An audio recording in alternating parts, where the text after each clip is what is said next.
요나를 생각을 하면 가장 먼저 우리들의 머릿속에 떠오르는 것은 물고기 뱃속에 들어가서 3일 만에 요나가 다시 나온 것, 이것이 우리들에게 가장 먼저 떠오르는 사건입니다.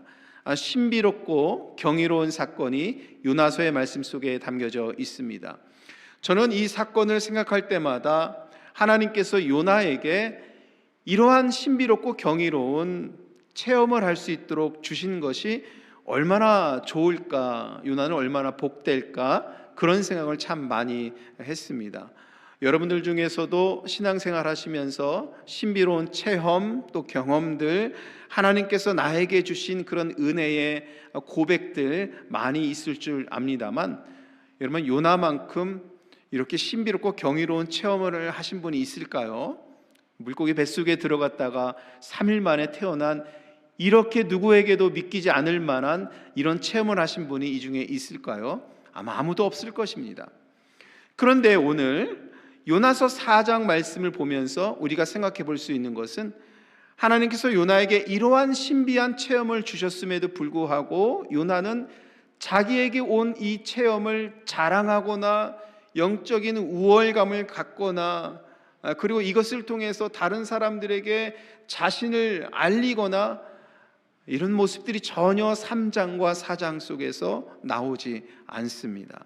우리가 이전에 살펴보면서 함께 나누었던 것처럼 요나에게 이렇게 특별한 사건을 주신 것은 하나님께서 그를 붙잡으시고 비하여 달아나는 인생 속에서 하나님의 그런 뜻을 이루는 사명자로 살아가기 위해서 주신 은혜요 체험이다라는 것을 우리는 알고 있습니다.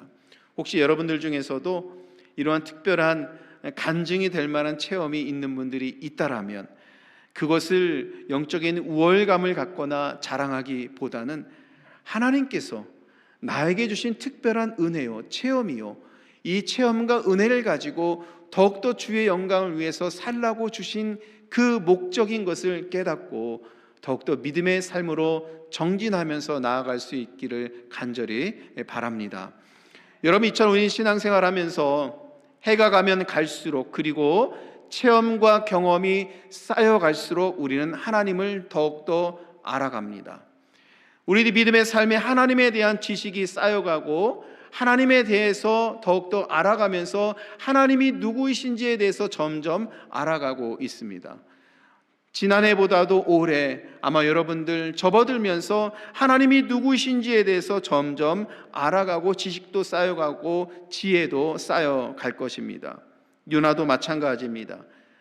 요나는 하나님께 인정받은 사람이어서 지식에서도 믿음에서도 하나님께 인정받은 사람입니다. 하나님을 잘 알고 있었기 때문에 하나님께서는 그를 선지자로 세우시고 니느웨 성에 회개를 선포할 수 있도록 그에게 명령하시는 것입니다.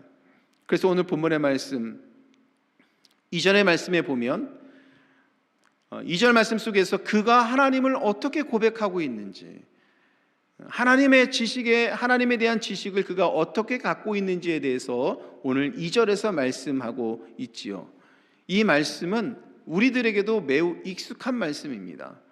시편의 말씀 속에 보면 하나님의 성품을 말씀합니다. 하나님이 어떠하신 분인지, 하나님께서는 어떠한 그런 성품을 가지시고 우리를 대하고 계시는지에 대해서 말씀하고 있지요.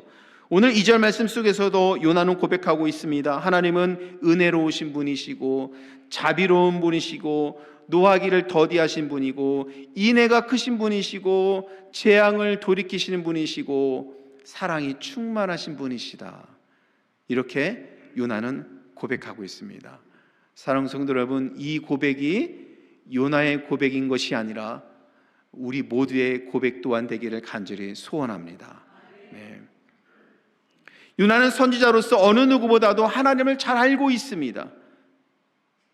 그런데 여러분, 요나는 이러한 하나님의 성품을 알았기 때문에 지금까지 우리가 살펴본 말씀을 본다라면, 하나님이 누구이신지를 알았다라면, 해가 가면 갈수록 하나님께 주신 체험과 경험을 통해서 하나님이 누구신지를 알았다라면 더욱더 깊은 신앙으로 나아가서 하나님의 뜻을 이룰 수 있는 삶으로 나아가야 했는데, 가만히 우리 지난 요나의 인생을 살펴보니까 오히려 하나님에 대한 지식이 요나에게는 큰 은혜가 되기보다는 하나님을 피하여 도망가게 하는 그 일로 작동하게 된 것입니다. 왜냐? 우리가 요나는 니느웨로 가서 하나님의 말씀을 전하라고 했을 때 요나는 피하여 달아나는 사람의 그런 모습을 보이지 않았습니까? 왜 그랬겠습니까? 오늘 말씀을 가만히 생각하면서 이 말씀을 보니까 하나님은 노하는 것을 더디하시는 분이시거든요. 하나님은 자기의 사랑하는 백성들을 심판하는 것을 주저하시는 분이시거든요. 요나가 생각하는 겁니다. 하나님은 당신의 사랑하는 백성들을 심판하는 것을 매우 주저하시는 분이시거든요. 하나님은 당신의 사랑하는 백성들을 구원하기를 원하시는 분인 것을 요나는 누구보다도 잘 알고 있었습니다. 아마 이런 마음 때문에 요나는 피하여 달아나는 인생으로 나아간 것이 아닌가. 그가 하나님을 알고 있는 지식과 지혜가 오히려 은혜로운 쪽으로 작동하는 것이 아니라 그렇지 않은 쪽으로 작동한 것이 아닌가라는 그런 생각을 오늘 이 말씀을 읽으면서 생각해 보았습니다. 여러분, 요나의 이런 믿음을 우리는 좋은 믿음이라고 할까요? 아니면 그렇지 않은 믿음이라고 해야 할까요? 어쨌든 하나님이 누구이신지에 대해서는 분명하게 요나는 고백하고 알고 있었던 것입니다. 요나의 이야기가 우리에게 시사하는 바는 하나님에 대한 지식이 그분의 뜻을 순종하는 방향으로 나아가게 하는 원동력이 되어야 한다는 것입니다. 이러한 믿음이 수반되지 않는 지식은 왜곡되어서 결국 하나님과 멀어지게 되는 결과를 맞게 될 것이죠. 우리가 복음서를 보면 하나님과 그리스도에 대해서 어느 누구보다도 많은 지식을 갖고 있는 사람들이 있었습니다. 그런 사람들이 누구였습니까? 성전에 있는 제사장들이었고 바리새인들이었습니다. 그런 누구보다도 경건한 사람들이라고 자부심을 갖고 있었고 율법에 대해서만큼은 충실했던 사람이고 율법에서 계시하는 하나님이 누구인지에 대해서 그들은 잘 알고 있는 사람들이었습니다. 그런 것 때문에 유대 사회 속에서 지대한 영향력을 가지고 있는 사람들이기도 했습니다. 그러나 여러분, 바리새인들과 제사장들은 어떠했습니까? 그러한 그들의 지식이 예수님을 그리스도로 받아들이는데 걸림돌이 되고 말았습니다.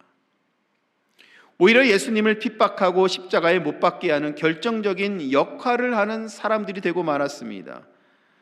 여러분, 이와 같이 하나님에 대한 지식이 왜곡이 되면 제사장과 바리새인들처럼 파멸하게 되는 결과를 맞을 수 있다라는 것을 오늘 성경을 통해서 우리는 배우게 되고 또한 요나의 이야기를 통해서도 우리는 배우게 됩니다. 따라서 요나가 알고 있는 하나님은 지식적으로는 맞을지 모르지만 요나는 아직도 온전히 하나님을 알고 있다고 말하기가 참 어렵습니다. 여러분, 우리가 하나님을 온전히 안다라는 것은 어떤 의미일까요? 우리는 하나님을 온전히 믿고 따른다라는 그 뜻은 여러분 무엇일까요? 가만히 생각해 보면 하나님을 온전히 안다라는 것은 하나님의 뜻에 순종하는 사람입니다. 여러분, 우리가 믿음 좋은 사람, 성령의 충만한 은혜를 받은 사람, 이 땅에 살아가면서 하나님의 온전한 믿음의 사람으로 세워진 사람 할 때 어떤 그 사람의 풍겨지는 어떤 영적인 그런 모습, 여러분 이것만으로 다 우리가 볼 수 있는 것이 아니죠. 오히려 우리가 하나님 앞에 온전한 믿음의 삶으로 살아가고 있다라고 생각할 수 있는 사람은 그 삶이, 믿음의 발걸음이 하나님의 뜻에 합당해야 합니다. 여러분, 저와 여러분이 이러한 온전한 믿음의 사람으로 세워지기를 간절히 소원합니다. 제임스 베커는 하나님을 아는 지식이라는 책에서 오늘날 기독교인들이 지니고 있는 문제를 이렇게 말을 합니다. 인간의 지성이 하나님과 멀리 떨어지게 했다. 이렇게 지적을 합니다. 인간이 갖고 있는 지적인 호기심이 있습니다. 그래서 그 지적인 호기심에서 인간은 인간 스스로를 위대하게 말하지만 하나님은 멀리 떨어져 있는 초라한 존재로 만들어 버렸습니다. 그래서 인간은 교회를 떠나서 스스로 하나님을 추구하고 싶어하고 하나님을 알고 싶어하고 교회를 떠나서 하나님과 함께하고 싶어 합니다.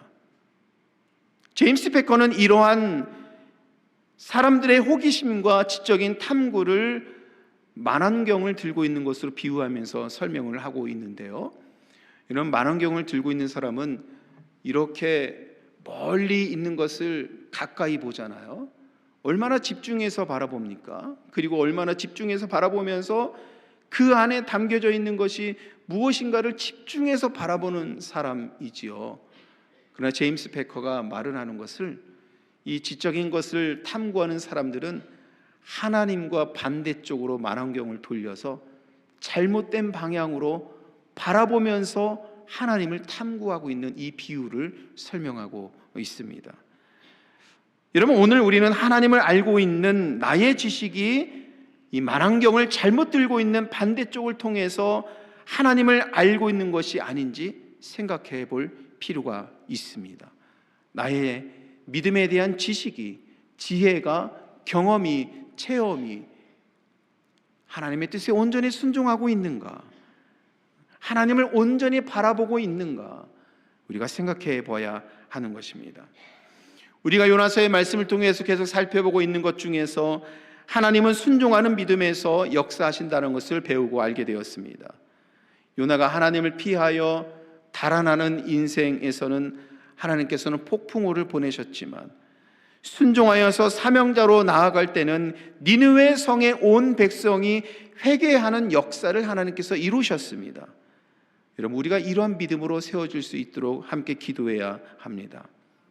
그런데 여러분, 이렇게 하나님께서는 요나를 통해서 이방 민족이 회개를 하고 하나님께 돌아오는 놀라운 은혜 역사를 이루셨는데, 그러면 요나가 지금 믿음의 상태가 온전히 하나님 바라볼 수 있는 믿음의 상태로 세워지기를 우리가 기대를 하는데, 사실 오늘 4장 말씀 함께 읽은 첫 절부터 우리는 매우 부끄럽게도 요나의 인간적인 모습을 다시 한번 발견하게 됩니다.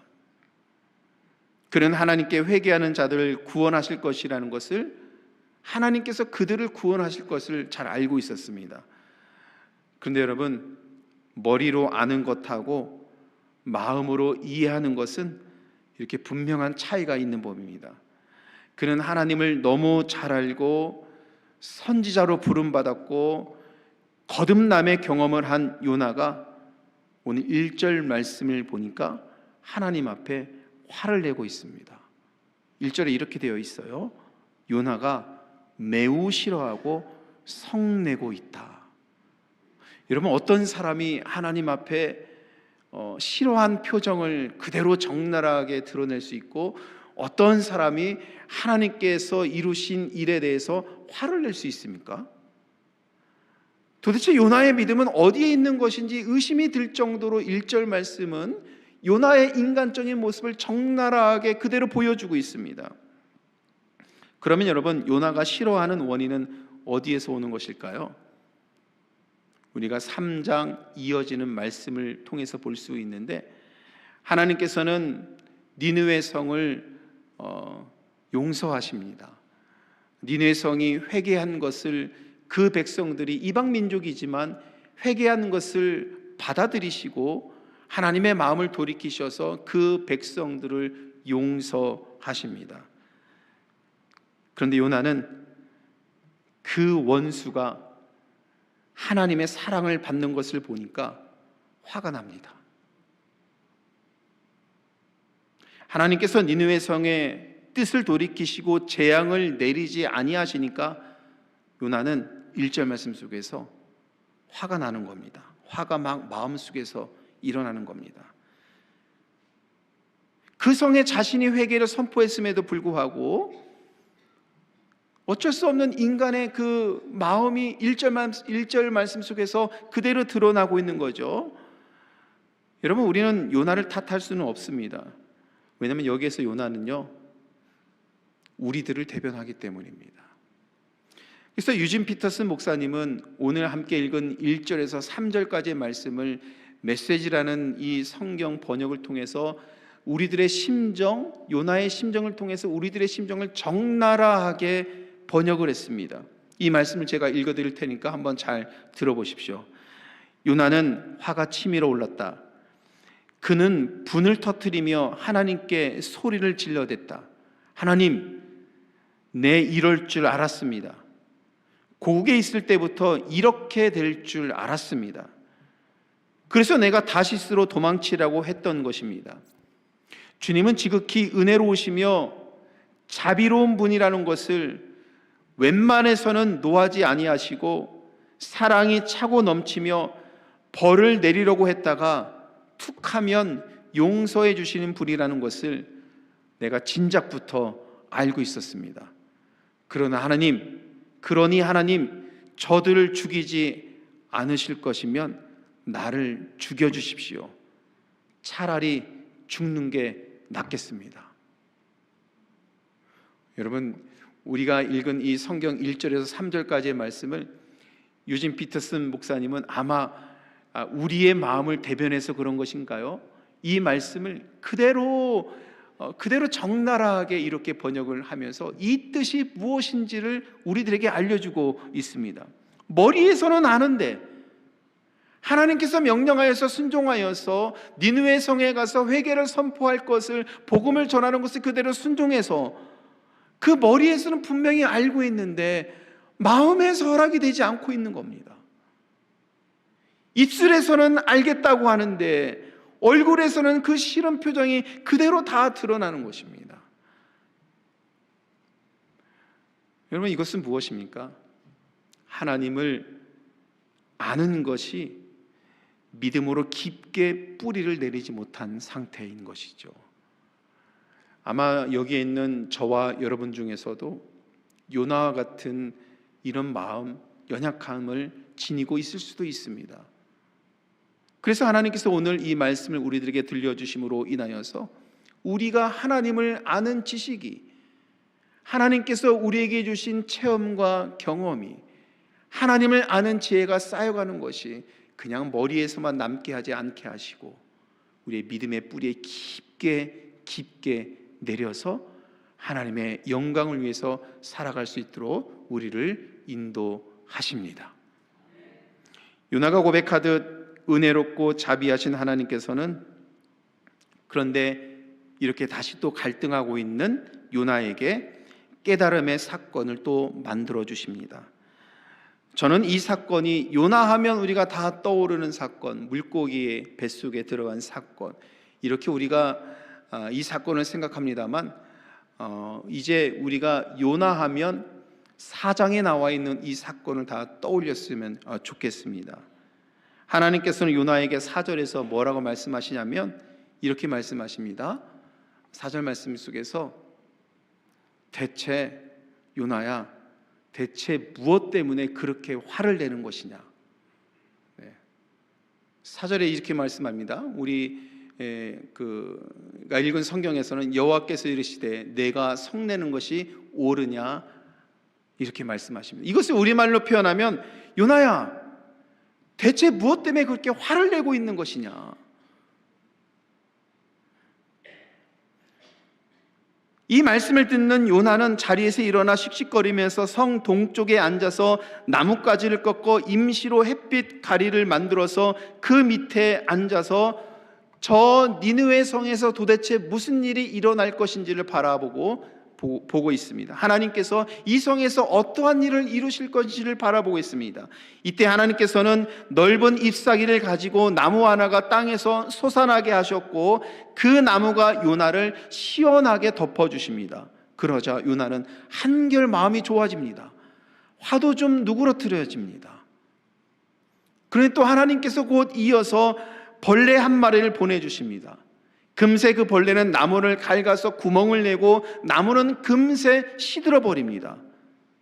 이 푹푹 찌는 뜨거운 그 바람을 하나님께서 요나에게 또 보내주십니다.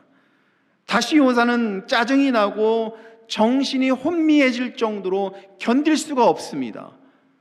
그리고 9절에서 이 상황을 겪게 되니까 요나가 이렇게 기도를 합니다. 하나님, 사는 것보다 죽는 것이 낫겠습니다. 네. 이러한 상황 속에서 하나님께서 요나에게 하신 말씀 10절과 11절 말씀, 우리 중요한 말씀인 것 같습니다. 우리 이 말씀 같이 한번 읽어보도록 하겠습니다. 여호와께서 이르시되 내가 수고도 아니하였고 재배도 아니하였고 하룻밤에 났다가 하룻밤에 말려버린 이 박넝쿨을 아꼈거든 하물며 이 큰 성읍 니느웨에는 좌우를 분별하지 못하는 자가 20만 명이요 가축도 많이 있나니 내가 어찌 아끼지 아니하겠느냐 하시니라. 여러분, 하나님은 요나가 아낀 박넝쿨과 하나님 자신이 아끼신 니느웨를 비교하면서 비교조차 할 수 없을 만큼 그 가치가 다르다는 것을 설명하고 계십니다. 박넝쿨은 하룻밤에 나고 시들어 버렸지만 니느웨에는 몇 명이 있습니까? 12만 명이 있습니다. 성경에 나와 있는 숫자에서는 어린아이가 포함이 되어 있지 않죠. 그리고 이 숫자에서는 아마도 여성들도 빠져 있는 숫자일 것입니다. 그러니까 성경에서 12만 명이라고 말씀 이렇게 기록한 숫자에는 실제적인 숫자에는 그럼 몇 명 정도가 되는 겁니까? 약 50만 명에서 60만 명이 될 수 있는 겁니다. 하나님께서는 니느웨에 있는 이 수많은 귀한 생명, 이 생명을 하나님께서는 바라보십니다. 생명을 귀하게 여기시는 하나님께서 니느웨가 회개할 때 심판을 돌이키시는 것은 너무나도 당연한 것이죠. 그런데 여기에서 하나님께서 마지막에 하신 이 말씀을 주목해야 합니다. 11절 마지막 말씀, 그것도 마지막 말씀 속에서 맨 마지막, 이 마지막은 요나서를 정리하는 맨 마지막 말씀이 되겠죠. 그 말씀이 어떻게 되어 있습니까? 내가 어찌 아끼지 아니하겠느냐. 여러분, 이것이 하나님의 마음입니다. 내가 어찌 아끼지 아니하겠느냐. 여러분, 우리가 성경을 보면서 꼭 기억해야 할 것은 하나님께서 열방을 바라보시는 하나님의 뜻과 마음이 무엇인가를 우리는 기억을 해야 합니다. 하나님께서 아브라함을 부르시면서 아브라함에게 복을 주시고 그리고 아브라함을 통해서 이 땅을 향한 하나님의 계획을 말씀하시는데 12장 3절에서 이런 말씀을 하시죠. 땅의 모든 민족이 너로 말미암아 복을 얻을 것이다. 이것이 하나님의 마음입니다. 하나님은 세상 모든 민족이 구원받기를 원하시죠. 이 하나님의 뜻이 창세기에서부터 시작되었는데 성경 전체를 관통하고 있는 하나님의 이 복음의 핵심인 것입니다. 여러분, 이 뜻을 거부할 자는 아무도 없는 것이죠. 하나님은 요나의 어리석음을 통해서 여러분 우리들의 신앙을 보게 하십니다. 따라서 우리의 신앙을 돌아보고 진정으로 하나님께서 원하시는 바가 무엇인지를 바라보고 순종할 수 있는 믿음으로 나아가야 합니다. 여러분, 우리들의 지식이나 경험이 하나님의 나라를 구할 수 있는데 귀하게 사용될 수 있도록 우리는 결단하고 고백해야 됩니다. 하나님을 알기 위한, 하나님을 탐구하기 위한, 하나님을 더욱더 바라보기 위한 아까 말씀드린 그 만환경을 엉뚱한 방향으로 바라보고 거기에서만 탐구하는 것이 아니라 이제는 제대로 돌려서 하나님을 알고 경험하고 믿고 고백하는 이 믿음이 우리들의 믿음의 삶으로 나와서 하나님께서 요나를 통해서 니느웨 성의 변화와 역사를 일으켜 주신 것처럼 저와 여러분들의 삶 속에 이런 하나님의 은혜 역사가 일어날 것입니다. 요나서의 말씀은 내가 어찌 아끼지 아니하겠느냐라는 말씀으로 끝이 나고 있죠. 여기서 시사하는 바가 크죠. 하나님은 요나를 사랑하시듯 이방 민족도 사랑하십니다. 그리고 오늘 이 질문을 우리에게도 하고 계십니다. 그래서 우리로 하여금 이웃과 나라와 민족과 열방을 향해서 나아갈 수 있도록 우리를 부르십니다. 여러분, 이 발걸음에 나아가기 위해서 하나님께서는 먼저는 우리 교회 모든 성도를 아끼고 사랑하심을 우리는 기억해야 합니다.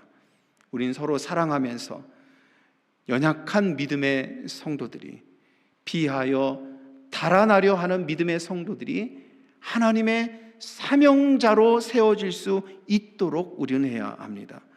하나님은 요나처럼 방황하는 자도 사랑하십니다. 하나님은 질병에 걸린 자도 사랑하시고 인생 역경 속에 있는 사람도 사랑하시고 불안한 상황에 있어도 하나님은 모든 당신의 사랑하는 사람들을 사랑하십니다. 오히려 그 상황을 딛고 나아가서 모든 민족에게 이 복음을 전하기를 하나님께서는 우리들에게 원하십니다. 여러분, 오늘 저는 이 설교를 나누면서 이 설교 제목을 나의 인생에서 하나님은 누구신가? 라고 정했습니다. 요나의 인생을 바라보면서, 그리고 하나님께서 요나를 통해서 이루신 역사를 바라보면서, 그리고 또다시 나약한 인간적인 모습을 보인 요나를 다시 한번 하나님께서 부르시는 이 말씀을 통해서 저는 하나님을 이렇게 여러분들과 함께 고백하고자 합니다. 우리 다 함께 제가 질문을 하면 문제의 답을 한번 다 같이 읽어보도록 하겠습니다. 나의 인생에서 하나님은 누구신가?